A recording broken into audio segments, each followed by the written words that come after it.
This video will cover 5 practice problems on differential equations, the technique of separation of variables. This is for AP Calc A, B, and BC. This topic is covered in both classes as of the filming of this video.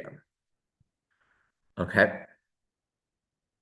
This is a follow along type of video, so I would recommend you pause the video to try the problem first when the problem appears on the screen, and then unpause it to see how I worked it out, and to, of course, check your work as well. Okay, number 1, find the particular solution to dy dx, which is equal to square root of y over 16 plus x squared, that satisfies the condition y of 0 equals 1.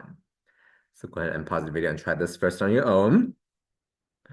Okay, so separation of variables is pretty simple. By the name, separate the variables. Move all the terms with y on one side, move all the terms with x to the other. So dy dx equals square root y over 16 plus x squared. That's what they give us. So we divide both sides by square root y, and we multiply both sides by dx. We get this first line over here in blue. Okay, now since we separated the variables, we integrate both sides. Okay. What's the integral of the left-hand side? That's just power rule. We would get 2 square root y. The right-hand side, hopefully you recognize this, the arctangent. So if you memorize the general formula, it's 1 over 4 arctan x over 4. And don't forget, plus some constant. I called it k here.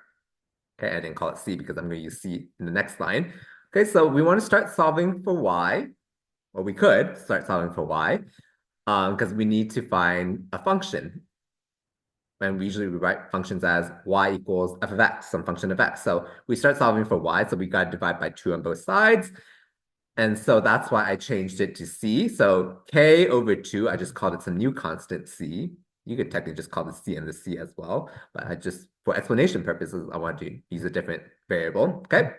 And then we square both sides, so we get y equals this guy squared, okay? It asks for a particular solution, so we got to find out what the c is. And how do we find out what the c is? We use this initial condition that they gave us, y of 0 equals 1. So we're going to plug in this point into our equation over here. Y equals 1, x equals 0. So if we do that, we get this right here, and we start solving for c. Well, what did I do? Okay. I don't even remember what I did in the algebra here. So arctangent of 0 is 0. So 0 times 1/8 is 0. So 0 plus c is just c. So that's why it's c squared over here. And if we square both sides, the c is plus or minus 1. We have to keep our options open. Okay? So which one is it? Is it plus 1? Is it minus 1? Is it both? It cannot be both because this asks for a particular solution. So there's only one solution possible. That's why it's particular solution. Okay, so what do we do from here? We can plug in some value of, or we can plug in the initial condition again with c is 1, see if it's true, plug in for c is minus 1, the initial condition as well, see if it's true. So that's why in these 2 bullet points here, you can pause the video to check out the math. But when c is plus 1, the equation is true. When c is minus 1, the equation is not true. You get 1 equals -1, which is not true. So not equal to. Okay? So therefore, only plus 1 works, c equals plus 1. And our particular solution, therefore, is y equals 1 over a arctangent x over 4 plus 1. Instead of plus c, it's plus 1. And then squared. Okay. There is actually a better way to solve this. That's what I'm going to present in the next slide. But hopefully, you understood this method. It is probably the typical method most people would use. Let me go back real quick. We separate the variables. We start solving for y after we integrate it. Okay, but this problem was challenging precisely because there's 2 possible values of c, so we had to check this stuff. We kind of avoided that actually. We could plug in the initial condition at any time. We don't have to do it from here, this last line on this slide. We can actually do it from here, from this line with the k.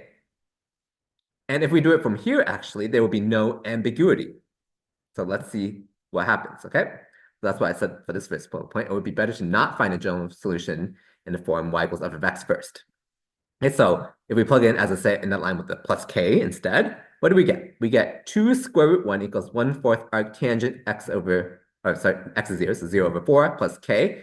So again, 0 times 1/4 is 0. So we just get k on this right-hand side. So k is equal to, what's 2 times square root 1? That's just 2. Okay?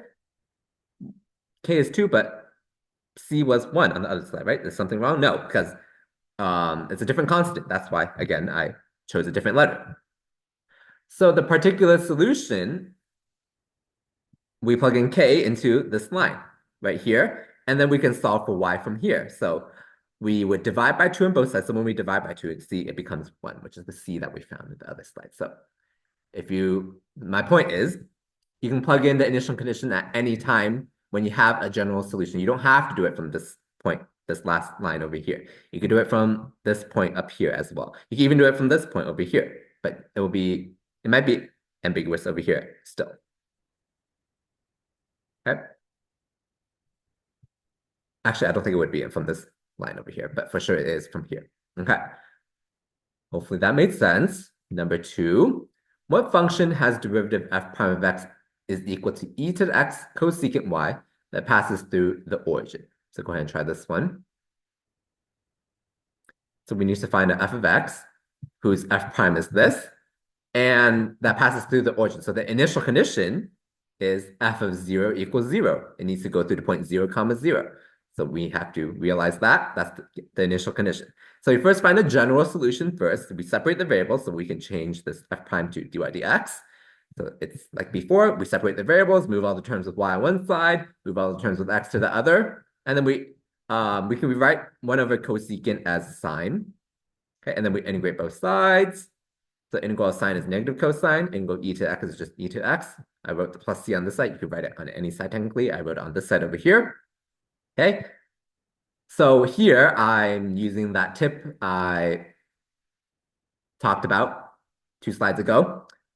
I'm going to plug in the initial condition from here. It might not make a difference in this problem, but I'm going to plug it in from here. Okay, so the initial condition is 0, 0. So we get minus cosine of 0 equals e to 0 plus c. E to 0 is 1. Cosine of 0 is 1. So c is equal to negative 2. So our particular solution is, our c is negative 2. So we plug in c as negative 2 over here. So we get this, and then we can start solving for y. So multiply negative 1 on both sides, and then take the arc cosine on both sides. This is the answer to this one. Again, particular solution. So you have to get this. Number 3, in some cases, the rate of change of a quantity is proportional to the quantity itself. This is written as dy dt equals to ky, where y is the quantity and k is the proportionality constant. What is the general solution to this, this very important differential equation?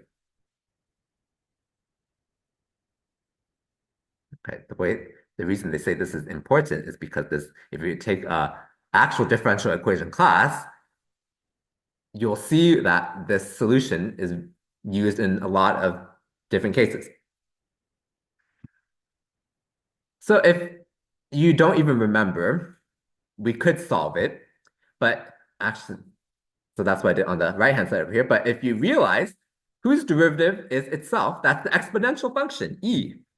So the general solution, if you memorize it, so this is in the future section, the exponential growth decay section, this is the general formula for that, because this is precisely an exponential growth or decay.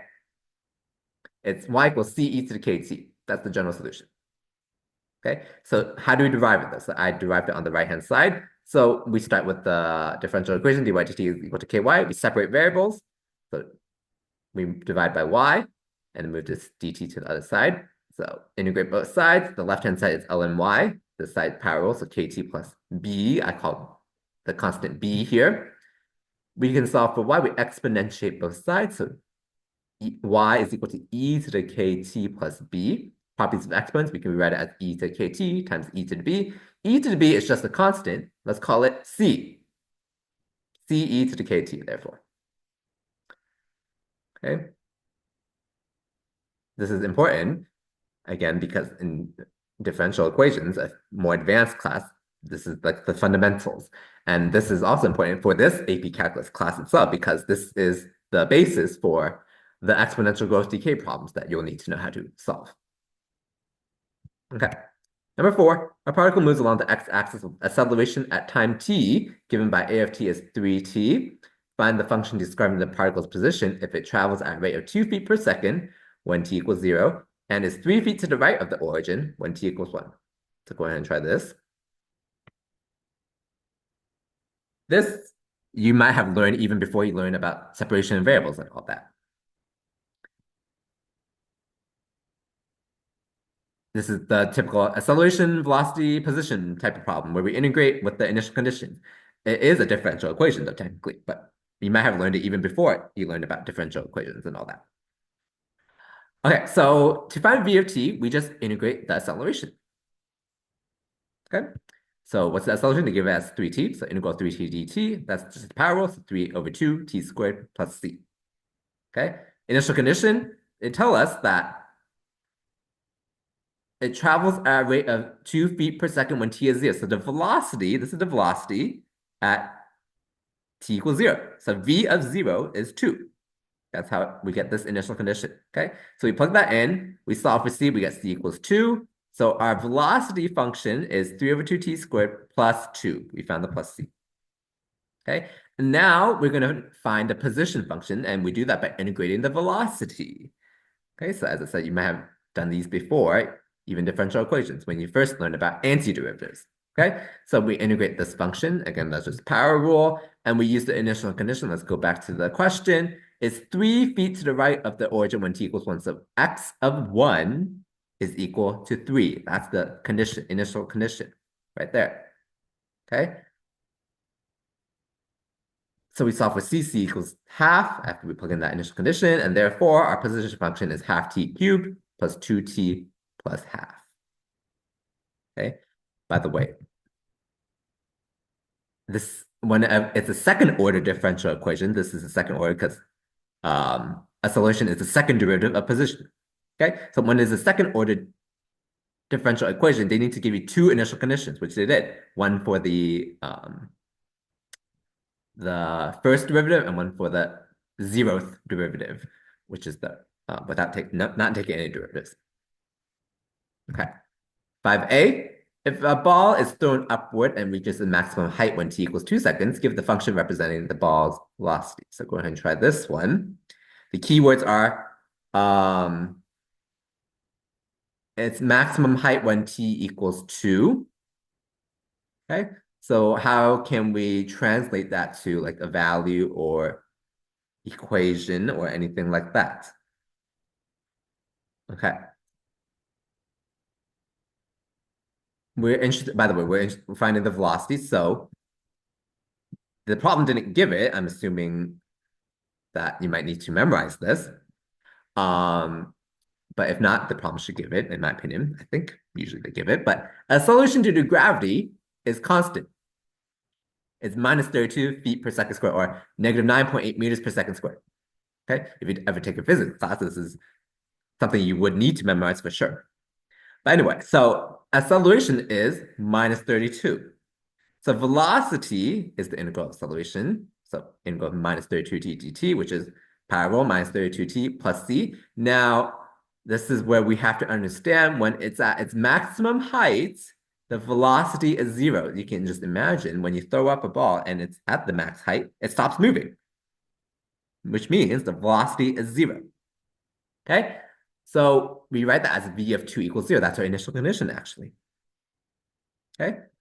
Because it reaches the max height as t equals 2. So we use this initial condition to find a particular solution. We find what that value of c is, c equals 64. Therefore, v of t is minus 32t plus 64. You can pause the video if you need to look at this math more carefully. Okay, but part B, if the ball is 85 feet off the ground when t equals 1.5 seconds, what is the position function of the ball? Okay, so we're going to use the answer in part A to answer part B here, because we found the velocity function in part A. Now it's asking about position function, so we probably need to integrate the velocity function we found. Okay, we integrate that's just power, so that's minus 16t squared plus 64t plus c. And they give us the initial condition, y of 1.5 is 85, because let's go back, t equals 1.5, the height is 85.